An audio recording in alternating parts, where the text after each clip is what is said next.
Ladies and gentlemen, please welcome ICHRIE's president, Dennis Reynolds. Good morning. Okay, I know everyone's a little tired, but good morning. Good morning. There we go. I heard Rocco. That was very good. So how's the conference going so far? Yeah? Excellent. Hope everyone had a chance to see a little bit of St. Louis last night. Have a little fun. Good location? Much better than on Wednesday when at Deans and Directors I said, how about St. Louis? And the room went silent. So this was much better. Well, this morning we have another interesting and amazing program for you. I think this year is notable.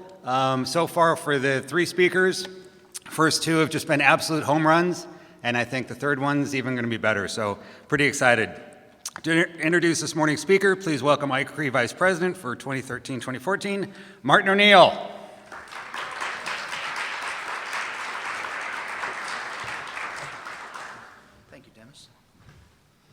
Thank you, Dennis, and welcome everyone.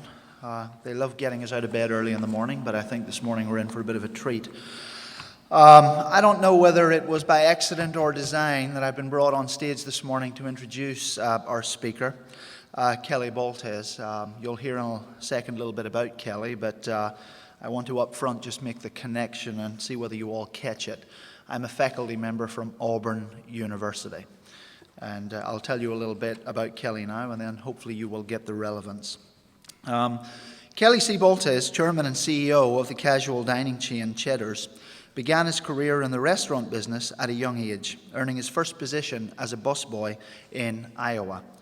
Over time and by mastering each position he occupied, he created a continuous, self-driven personal growth model, through which has served him well throughout his career.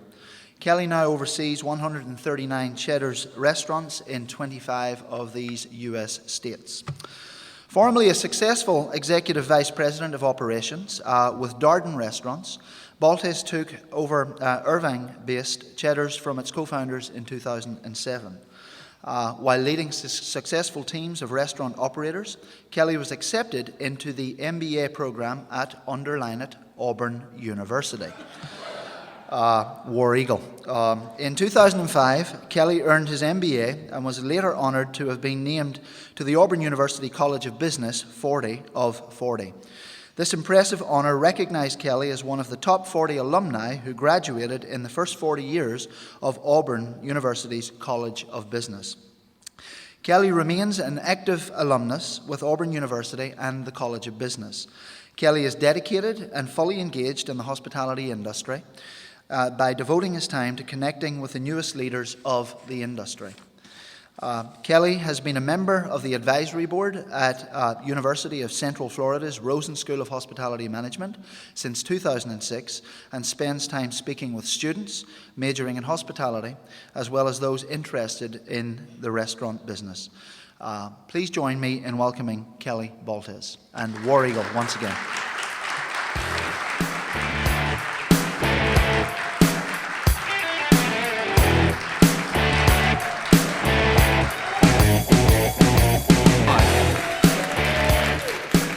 Woo!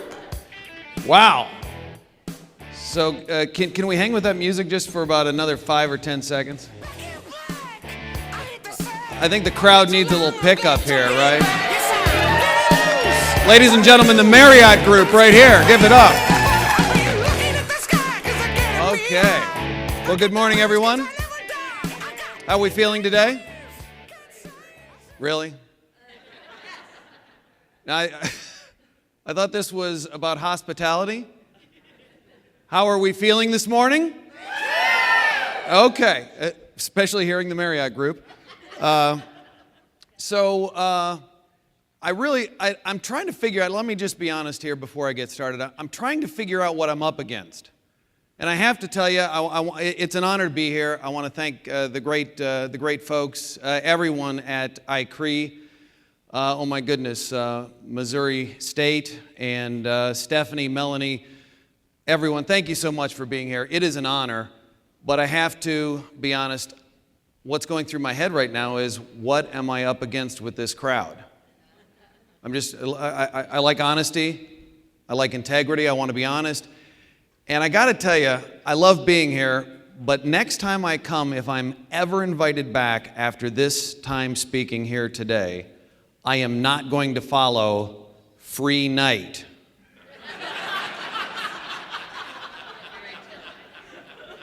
I'm not doing it. Because listen, I saw some of you people, you don't look real good this morning. I'm just saying. And then think about this. There's a lot of empty seats. What do you think they look like? That's not good. So listen, you guys pulled yourself together and got here. So give yourselves a round of applause for that. That's good.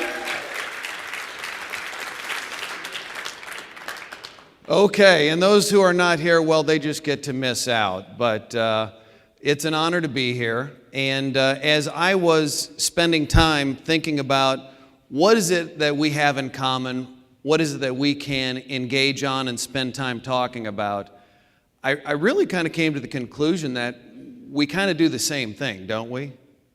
I mean, educators, business people, we're all in it with the same thing, and that's really what I thought about as we came together. Let's see if I can pull my slide up here. The topic today is something that I am very passionate about, and it is igniting the leadership fire. So we all play a role in this. And, you know, the role of igniting the leadership fire, I think it starts with upbringing, doesn't it? By the way, this is the interactive portion of my program. You know, right now you're probably sitting there going, you know what? 2 was the right number for me last night. 4 was not the right number. And for those of you that's higher than 4, just hang in there, man. Hang in there. It will end at 10 o'clock. It'll be fine. So, you know, maybe before I get into leadership fire, we can just do one thing, because I'm still struggling with what I'm up against here. Interactive portion. So let's just do a test. I mean, you guys are all about tests, right? I mean, right? You guys love tests. And by the way, you would not have loved me as a student. Let me be honest. So let's do a quick test. If I as your speaker today, and I am a giving person, if I'm going to give you everything I have today, if I'm your speaker and I were to say something very funny, you would react by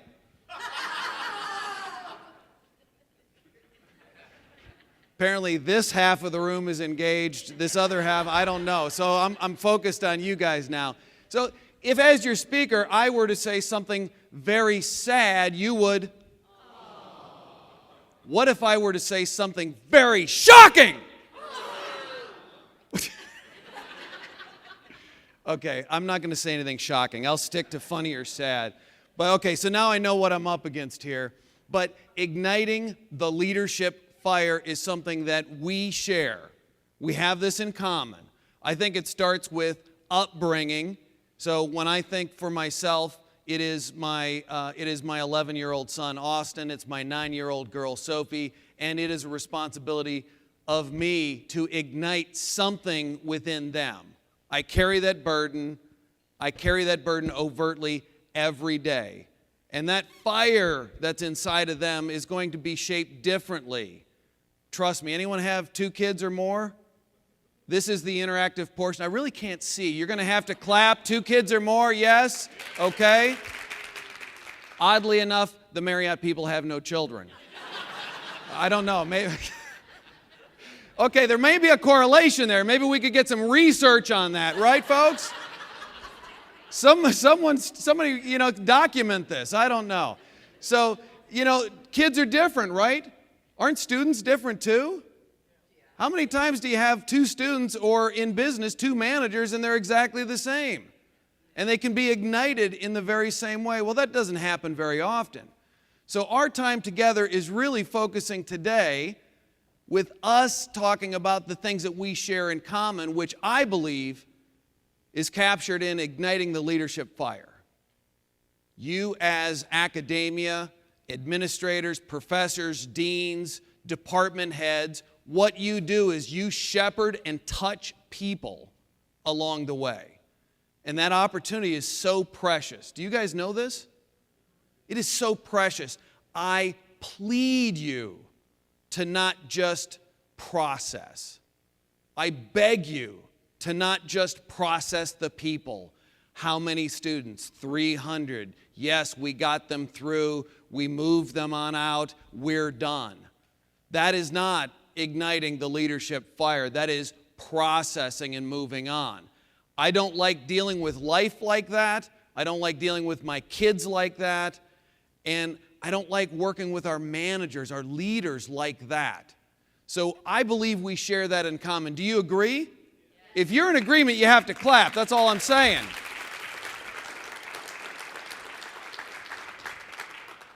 So I have to be honest with you. I did not do well on my undergrad. Anybody share that with me here? Oddly enough, Marriott again. I don't. So we're going to meet afterwards. We're actually going to do a little session, I think, afterwards. But listen. Let me be honest. I didn't do very well. And one of the reasons why I didn't do very well was I'm not that smart, to be honest with you, okay? So that's one thing. That's one strike against me. I'm not that smart. Strike two was I was bitten by the restaurant business about 34 years ago. As a busboy, I loved it. And I got to tell you, how many people would love more, when I was, college age, would you love more bartending or going to accounting class at 8? Are you freaking kidding me? There's like no choice to be made. Oh yeah, closing shift, absolutely. By the way, I mean, since we're all just kind of hanging out and I'm not really a professional speaker, I'll go there, but I had kind of a mullet flock of seagulls thing going on too. How many people had that? Yeah, oddly enough, there's only one guy going, yeah, that's me. Yeah, I did. But I didn't have the discipline to get through it. Family of 9, growing up in Iowa, 7 kids. No one had ever attended college and achieved an undergraduate degree. The cards were kind of stacked a certain way. And I have to tell you, my childhood was fine, but there wasn't a huge expectation there. But what happened to me along the way was, number one, the restaurant business was contagious. Hospitality, winning and losing, and being able to deliver things on a daily basis and getting that immediate reward. And then people along the way made a choice, I believe, to invest in me and to ignite something within me.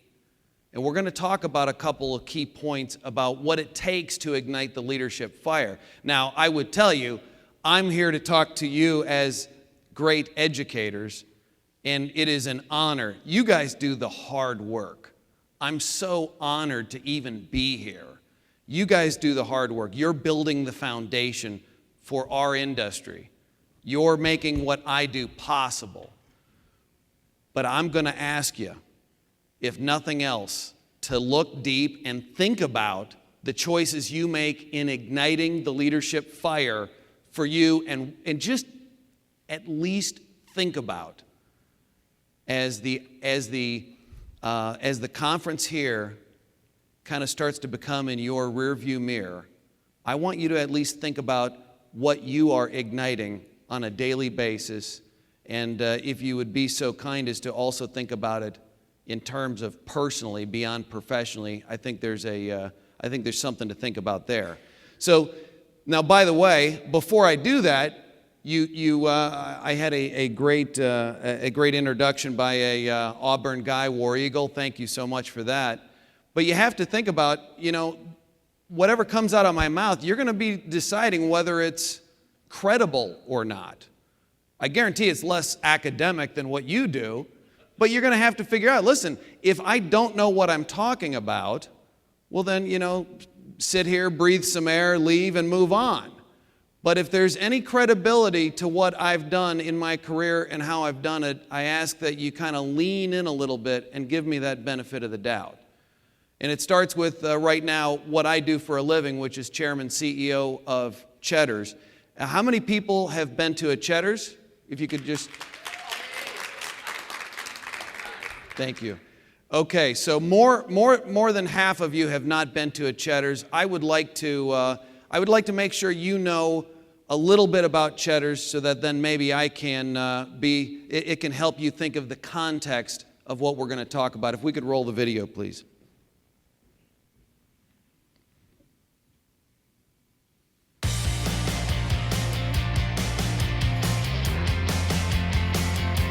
Hi, welcome to Cheddar. Cheddar started with our founders, who envisioned an inviting neighborhood restaurant with high-quality food at a reasonable price. Our special approach always starts with a positive attitude and an all-in approach in everything that we do. I want our guests to feel at Cheddar's they get something there that they don't get anywhere else. They feel valued, respected, and that there's truly something special about Cheddar's. The 4 pillars exemplify our founding belief. They set the brand promise that our employees set out each and every day to deliver to our guests. Cheddar's handmade quality food starts with a full scratch kitchen. We prepare food fresh for our guests, in-house, high quality ingredients, and an amazing menu. Our guests love our food. They know they're gonna get big portions and they know it's made by our kitchen. It's made by real people putting their passion into it.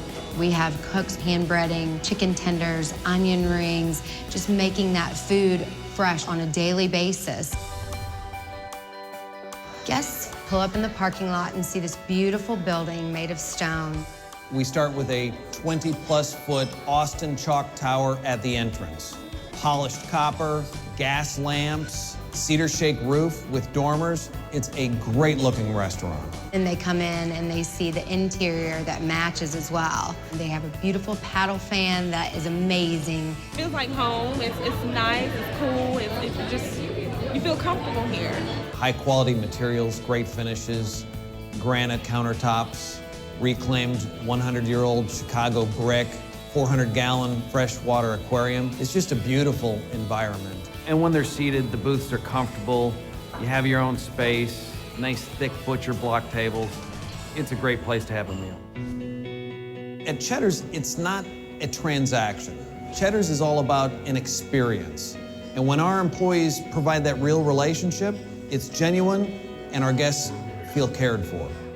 Guests feel that they're part of the Cheddar's family every time they walk in. Guests tell me our service is natural. The servers come up and genuinely want to take care of the guest. Best part about our servers, we give them the opportunity to be themselves. It's not some routine. All right, y'all enjoy. Our explicit value pricing is all about pricing with purpose.